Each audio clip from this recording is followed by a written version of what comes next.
అవనిని ఎవరైనా సరే కళ్ళకద్దుకుని ఉద్యోగంలోకి తీసుకుంటారు, అందులో డౌటే లేదు.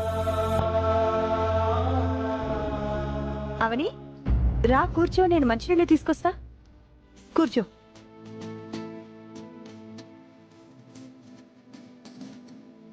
ఉద్యోగం దొరికిందా అవని? తెలిసిన వాళ్ళందరికీ చెప్పాను. అలాగే 4 కంపెనీలకు ఇంటర్వ్యూలకు వెళ్ళాను. అంతా పాజిటివ్గానే ఉంది బావా. ఏ సమయంలోనైనా కాల్ లెటర్ రావచ్చు. నీ పట్టుదలకి మంచి ఉద్యోగమే దొరుకుతుందిలే. తీసుకో.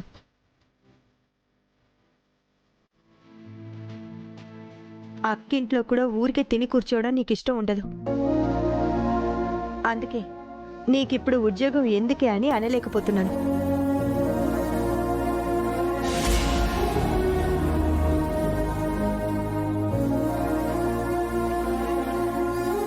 మీరిప్పుడిప్పుడే కోలుకుంటున్నారు.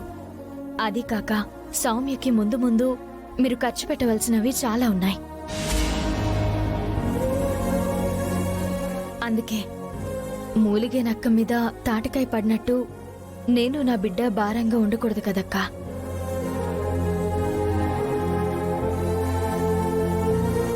సరే, నేను కాఫీ తీసుకొస్తాను, నువ్వు వెళ్ళి కాళ్ళు చేతులు కడుక్కుని రాపో. వచ్చేసావా? రారా. అక్షయ, నా బంగారు తల్లి, బ్యాగిటివ్వు. మొత్తం తినేసావు కదా?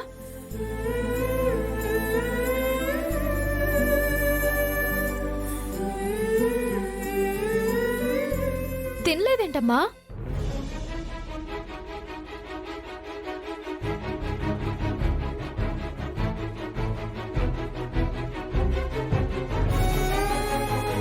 బాక్స్ ఖాళీగా ఉండి కడుపు నిండుగా ఉండాలి. బాక్స్ నిండుగా ఉంచి కడుపు ఖాళీగా ఎందుకుంచావమ్మా? ఏమైంది అక్షయ? కాదమ్మా, కనీసం చేయి కూడా పెట్టలేదు. ఏమైంది తల్లి? ఆకలి అనిపించలేదమ్మా, అందుకే తినలేకపోయాను.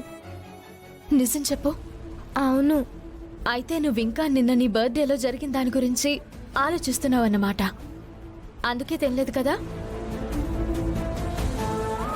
పాలు కలిపి తీసుకొస్తాను, వెళ్ళి డ్రెస్ చేంజ్ చేసుకునిరా. వెళ్ళు.